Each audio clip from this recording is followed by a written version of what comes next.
The piercing scream of a 3-year-old boy echoed through the Riverside Public Library's children's section as Officer Martinez's hands gripped the toddler's small arms, lifting him from the rainbow-colored story circle where 20 other children sat frozen in shock. Little Ethan's legs kicked frantically in the air, his face flushed red with terror and confusion as tears streamed down his cheeks. The picture book that had been in his lap, "Where the Wild Things Are," fell to the carpet with a soft thud that seemed to reverberate through the suddenly silent room like a gunshot. "Mama, Mama!"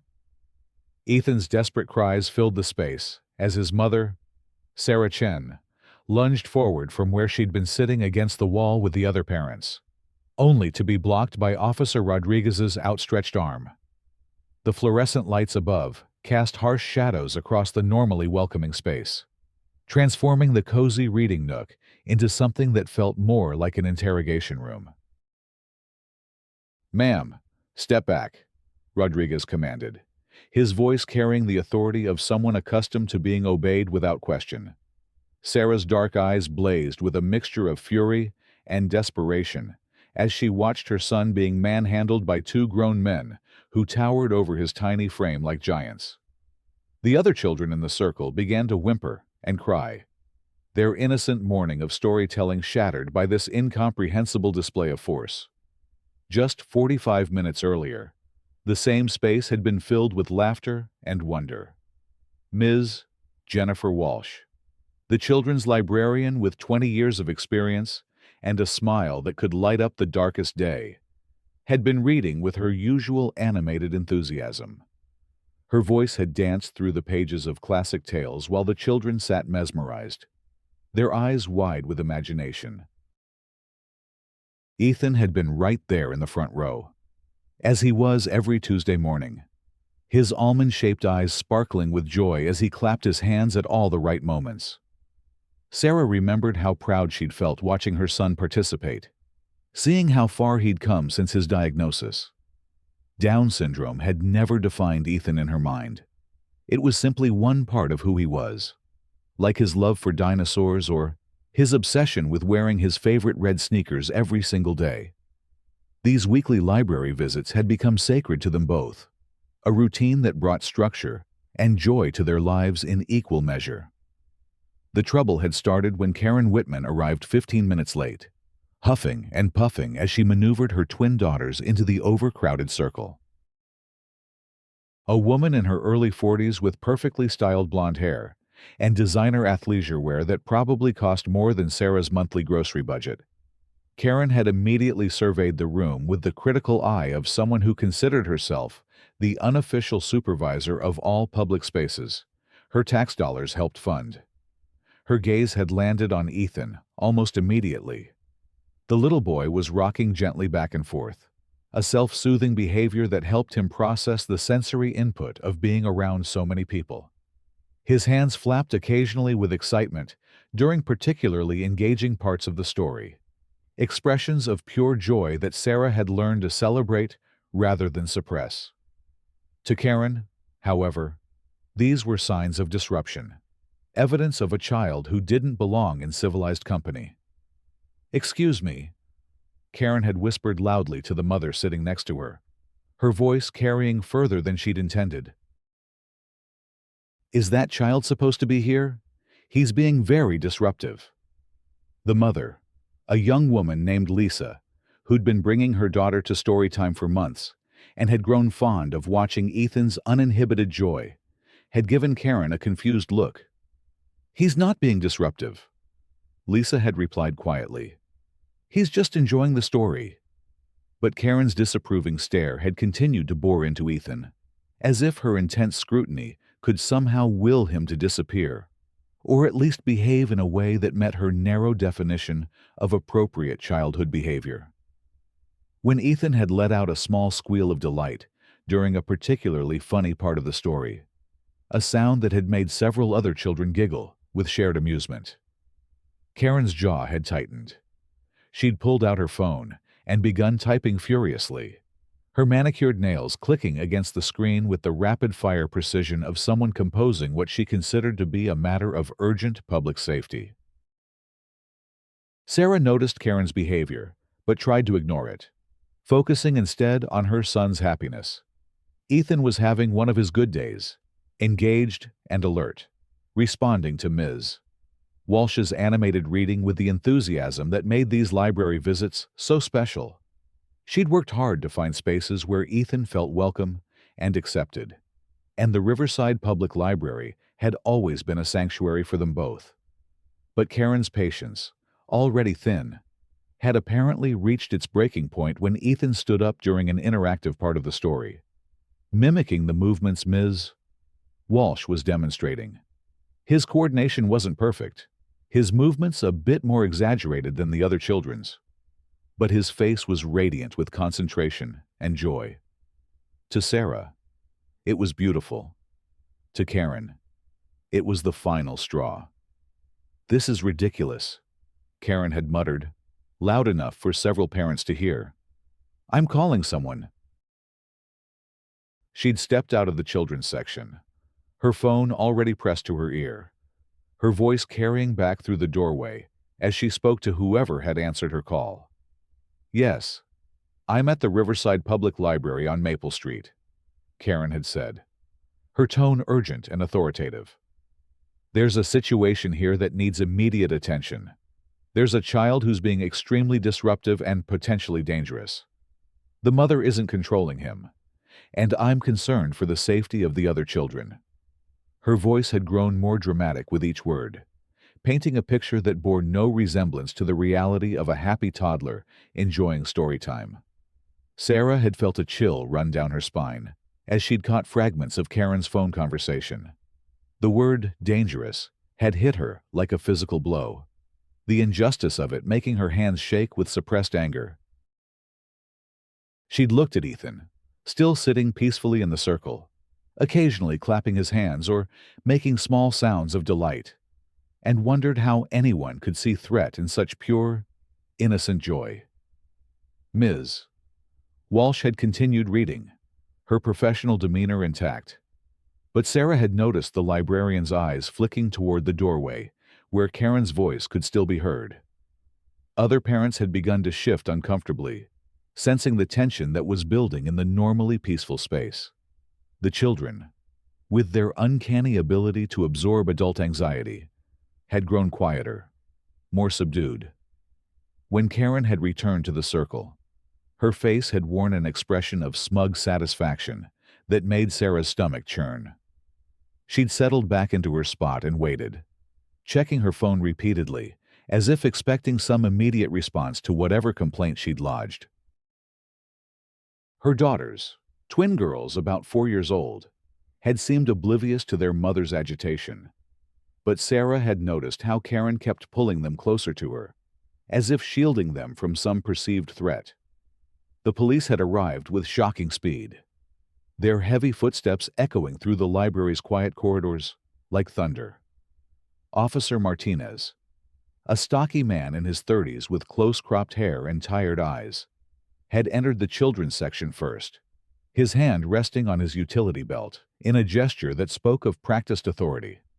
Officer Rodriguez had followed close behind, younger and leaner, his gaze immediately scanning the room for signs of the disturbance they'd been called to address. "We received a call about a disruptive child," Martinez had announced to the room at large, his voice cutting through Ms. Walsh's reading like a blade. The librarian had stopped mid-sentence, her mouth hanging open in confusion as she'd tried to process why police officers were suddenly standing in her children's reading circle. Karen had immediately pointed toward Ethan, her finger extended like an accusation. "That's him," she'd said with the conviction of a witness identifying a criminal in a lineup. "That child has been disrupting the entire program. His behavior is unacceptable, and his mother refuses to control him."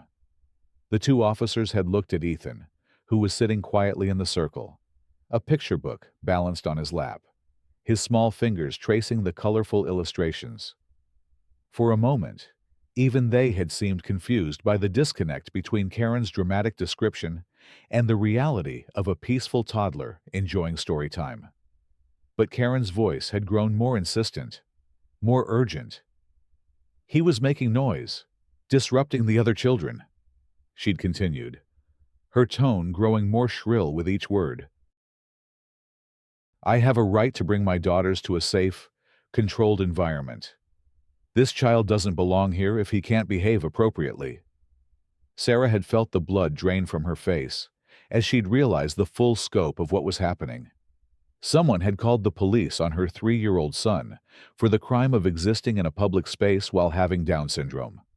The absurdity and cruelty of it had left her momentarily speechless, her mind struggling to process the reality of uniformed officers standing in a children's library, treating her baby like a criminal.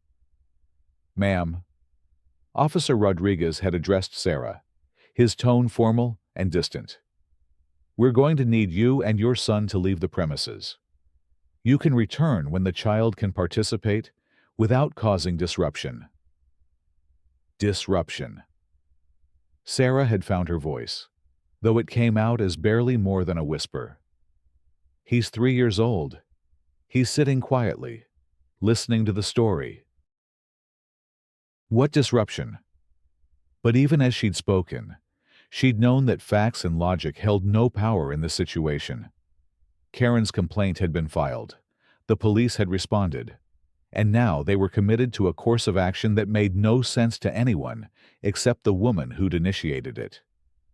Ma'am, please don't make this more difficult than it needs to be, Martinez had replied, his tone suggesting that he'd rather be anywhere else, but was prepared to follow through on whatever protocol governed situations like this. We need you to gather your belongings and leave voluntarily, or we'll have to escort you out. That's when Ethan, sensing the tension and confusion swirling around him, had begun to cry. Not the manipulative wailing of a child throwing a tantrum, but the heartbroken sobs of a little boy who didn't understand why the adults around him had suddenly become scary and angry. His distress had triggered something primal in Sarah, a mother's instinct to protect her child from harm. Please, she'd said, her voice breaking as she'd reached for Ethan. He's not doing anything wrong. He has Down syndrome, and this is how he processes joy and excitement. He's not hurting anyone. But her explanation had seemed to fall on deaf ears.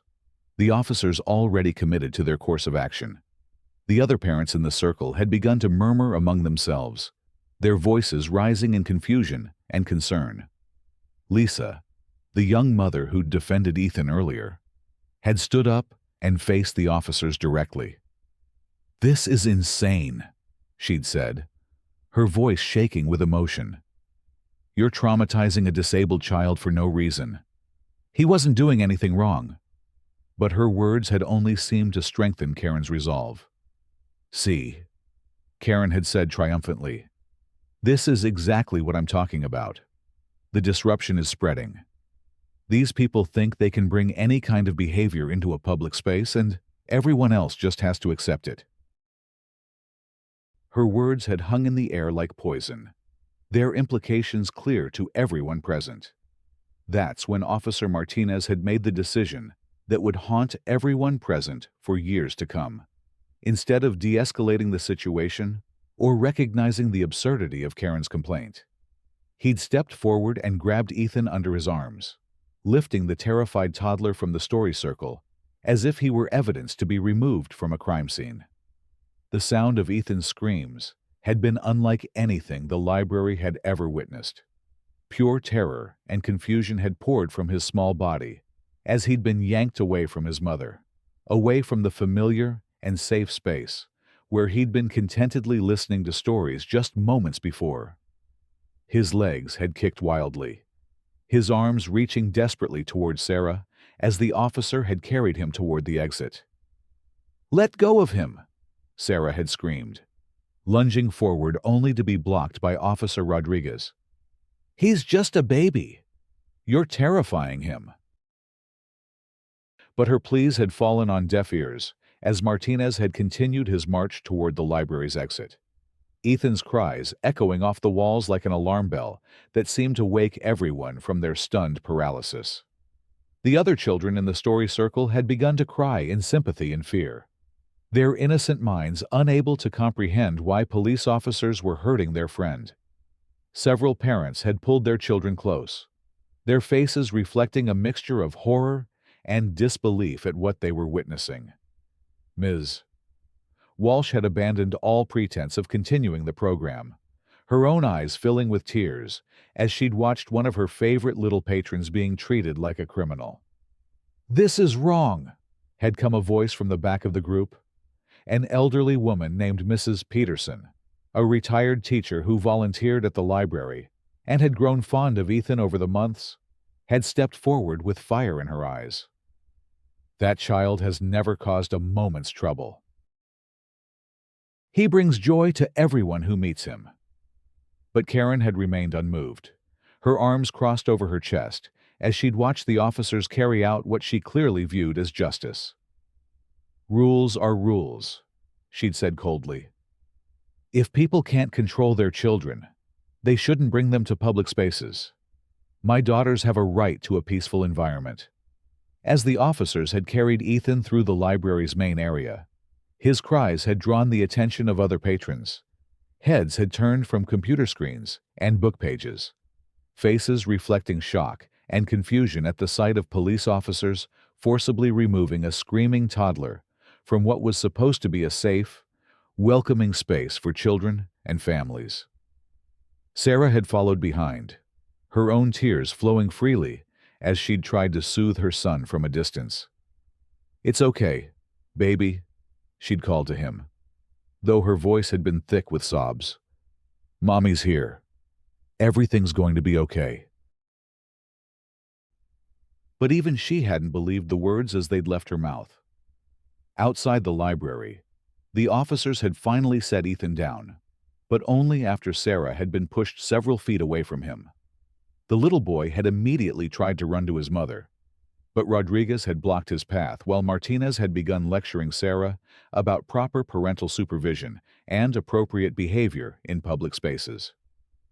"Your son's behavior was disruptive and unacceptable," Martinez had said, his tone suggesting that he was reading from a script rather than addressing the specific situation at hand. "Public spaces have standards that must be maintained. If you can't ensure your child meets those standards, you need to make other arrangements." "He has Down syndrome," Sarah had repeated, her voice hoarse from crying and shouting. "He's 3 years old. He was just enjoying the story. There were no standards being violated." But her words had seemed to bounce off the officers like rain off a window, their commitment to Karen's version of events apparently unshakable. Back inside the library, the aftermath of the incident had continued to unfold. Several parents had packed up their children and left, too disturbed by what they'd witnessed to continue with the program. Others had remained, clustering around Ms. Walsh and demanding answers about how such a thing could have happened in a space that was supposed to welcome all children. Karen, meanwhile, had seemed oblivious to the devastation she'd caused. She'd gathered her daughters and prepared to leave, apparently satisfied that her complaint had been addressed. But as she'd moved toward the exit, she'd found her path blocked by Mrs. Peterson, whose normally gentle demeanor had transformed into something fierce and unyielding. "You should be ashamed of yourself," the elderly woman had said, her voice carrying the weight of decades of working with children. "That little boy has never hurt a soul. What you did today was cruel and unnecessary, and I hope you can live with yourself." But Karen had simply straightened her shoulders and lifted her chin. "I did what any responsible parent would do," she'd replied. "I protected my children from disruptive behavior. If more people took responsibility for their children's actions, public spaces would be more pleasant for everyone." Ms. Walsh had watched this exchange with growing anger and determination. As the children's librarian, she'd seen thousands of kids pass through her programs over the years. She'd worked with children of all abilities, all backgrounds, all behavior levels. She knew the difference between genuine disruption and the natural exuberance of a happy child. And what had happened to Ethan was an injustice that demanded action. After Karen had finally left with her daughters, Ms. Walsh had made a decision that would change everything. She'd pulled out her phone and began making calls, her voice shaking with emotion as she described the incident to her supervisor, to the library director, to anyone who would listen. She'd also reached out to Sarah, offering support and promising that this would not be the end of the story. But the real turning point had come when Ms. Walsh had discovered something that changed the entire narrative. While reviewing the library's security footage to document the incident, she'd noticed something that Karen apparently hadn't realized. The cameras had captured her entire phone conversation with the police. Her dramatic claims of dangerous behavior and uncontrolled disruption were preserved on digital video, alongside clear footage of Ethan sitting peacefully in the story circle. More importantly, the audio had captured Karen's true motivations. In a moment when she'd thought no one was listening, she'd been recorded making a comment to another parent about how those people should keep their defective children at home instead of subjecting normal families to their problems. The words, caught on the library's security system, revealed the ugly truth behind her complaint. Armed with this evidence, Ms. Walsh had contacted the local disability rights organization, the media, and community leaders. Within hours, word of the incident had begun to spread through social media and local news networks. Parents who'd been present at the Storytime had started sharing their own accounts of what they'd witnessed, their outrage growing as they'd processed the full scope of what had occurred. Sarah, meanwhile, had spent the rest of that Tuesday trying to comfort Ethan, whose confusion and distress had persisted for hours after the incident. The little boy had kept asking to go back to the library, unable to understand why their regular routine had been so violently disrupted. His trust in the world as a safe and welcoming place had been shaken in a way that broke Sarah's heart. By Wednesday morning, the story had exploded across social media platforms. Parents from across the city and beyond had shared their own experiences with discrimination against their disabled children, creating a groundswell of support for Ethan and outrage at Karen's actions.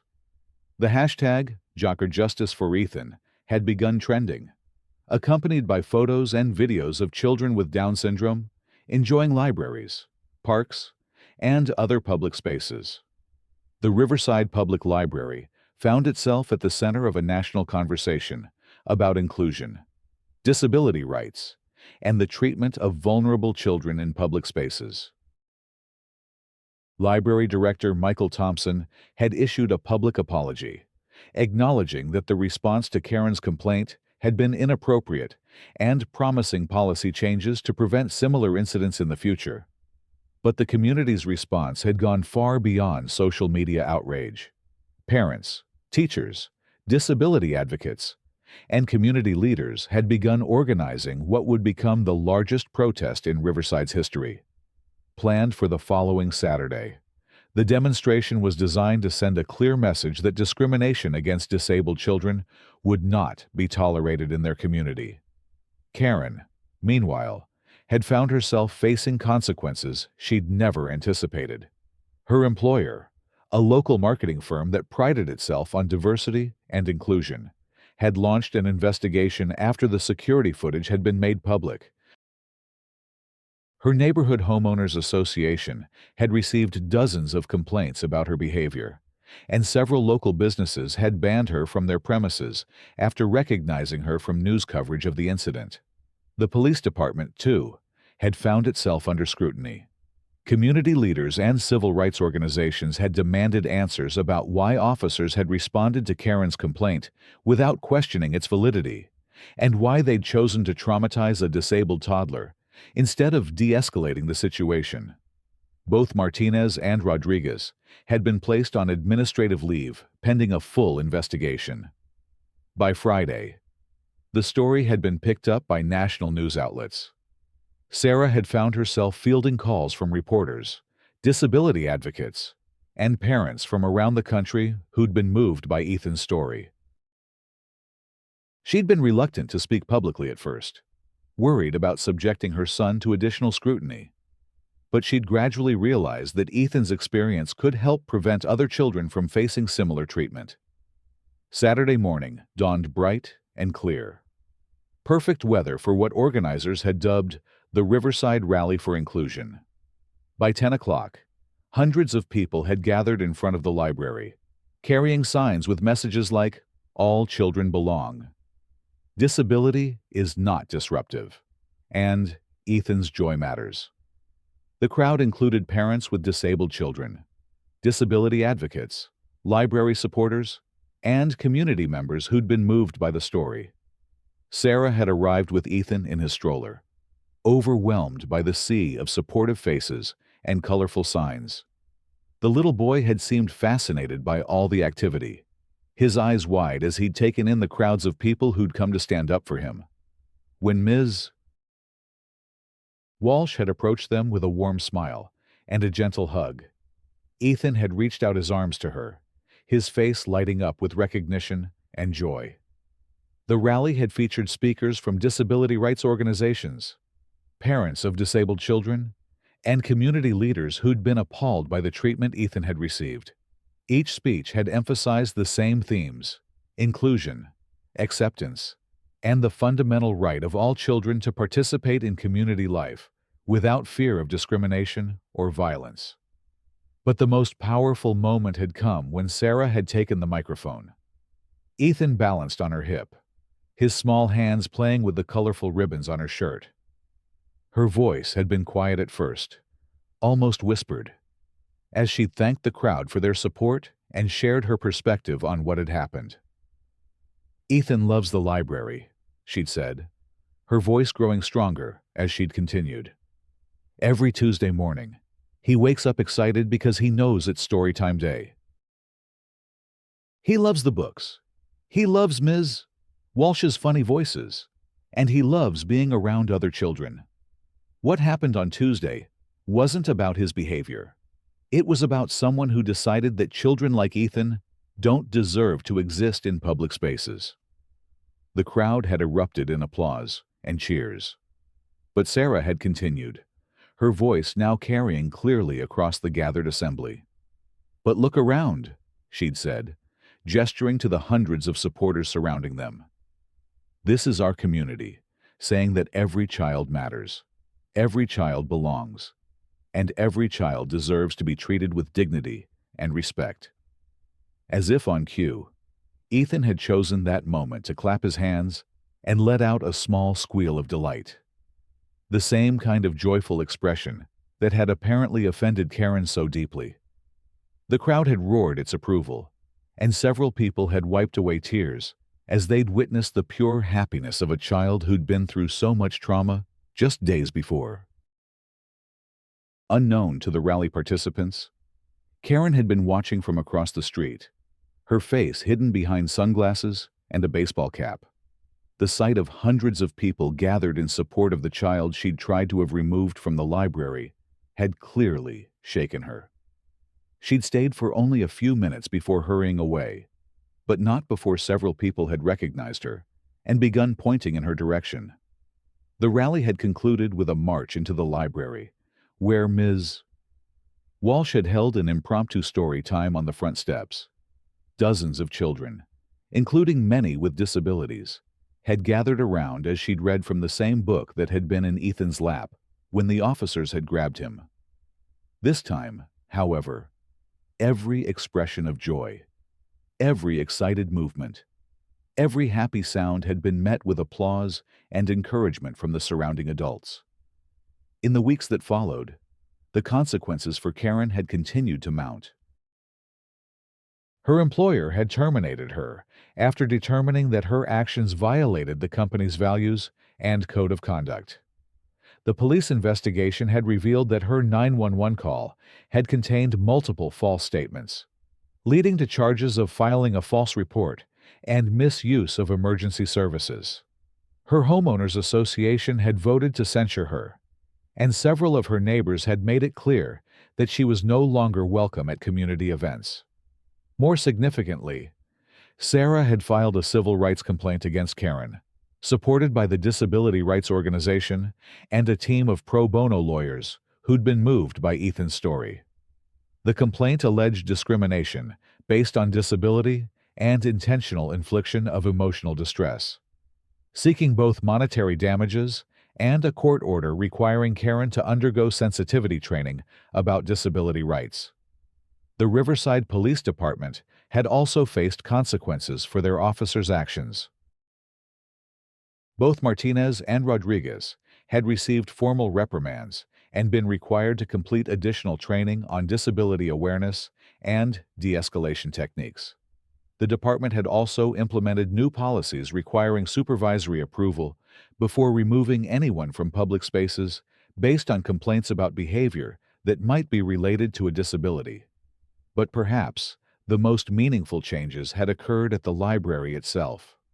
Director Thompson had worked with disability advocates to develop new policies and training programs designed to ensure that all children felt welcome and supported. The staff had received extensive training on different disabilities and how to accommodate the needs of all patrons. Most importantly, they'd instituted a zero-tolerance policy for discriminatory complaints, with clear procedures for addressing situations where someone tried to have a disabled person removed from the premises. Ms. Walsh had become something of a local hero, praised for her quick thinking in preserving the security footage and her tireless advocacy for Ethan and other disabled children. She'd used her new platform to speak at conferences and training sessions across the state, sharing Ethan's story and educating other librarians about the importance of inclusive programming. 6 months after the incident, Sarah and Ethan had returned to Tuesday morning Storytime at the Riverside Public Library.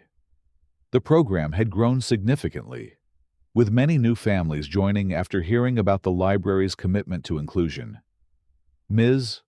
Walsh had greeted them with the same warm smile she'd always offered, and Ethan had immediately settled into his favorite spot in the story circle, his face bright with anticipation. As Ms. Walsh had opened that day's book and begun to read, Ethan had clapped his hands with the same uninhibited joy that had once been labeled as disruptive behavior. This time, however, his excitement had been met with smiles and gentle laughter from the other children and parents, all of whom had learned that differences in expression didn't diminish the beauty of a child's happiness. The incident that had begun with cruelty and ignorance had ultimately transformed into something powerful and positive. Ethan's story had sparked conversations about inclusion and acceptance throughout the community and beyond. Schools had revised their policies on accommodating disabled students. Businesses had improved their accessibility training, and parents had gained new understanding about the challenges faced by families with disabled children. On that Tuesday morning, as Ethan sat in his beloved story circle surrounded by friends both old and new, Sarah had felt a profound sense of gratitude for the community that had rallied around her son. The trauma of that terrible day would always be part of their story, but it had been transformed into something meaningful, something that would help protect other children from experiencing similar discrimination. Karen's attempt to exclude and marginalize had instead created a more inclusive and welcoming community for everyone. Her actions, driven by prejudice and ignorance, had ultimately backfired in the most spectacular way possible, resulting in greater awareness, stronger protections, and a community more committed than ever to ensuring that all children could participate fully in public life. As the story time concluded and families began to pack up their belongings, Ethan had toddled over to the bookshelf and carefully selected a picture book to check out. It was Where the Wild Things Are, the same book that had fallen from his lap on that traumatic Tuesday 6 months earlier. Ms. Walsh had smiled as she'd scanned the book, noting how appropriate it was that Ethan had chosen a story about a little boy who was different, but ultimately accepted and celebrated for who he was. Walking out of the library that day, Sarah had felt a sense of peace and hope that had been absent from her life for far too long. Her son's joy had been vindicated. His right to exist in public spaces had been affirmed, and their community had proven that love and inclusion would always triumph over hatred and discrimination. The library doors closed behind them with a soft whoosh, the same sound that had once carried Ethan's terrified screams, but now seemed to whisper promises of welcome and acceptance for all who entered. In the end, Karen's 911 call had indeed brought change to the Riverside Public Library and the community beyond it. Just not the kind of change she'd intended. Instead of creating a world where disabled children were excluded and marginalized, her actions had built something better, a community where every child's right to joy, acceptance, and full participation was not just protected, but celebrated. And in the children's section of the library, where laughter and learning continued to flourish every Tuesday morning, Ethan's story served as a lasting reminder that difference is not disruption, but rather a source of strength, beauty, and hope for us all.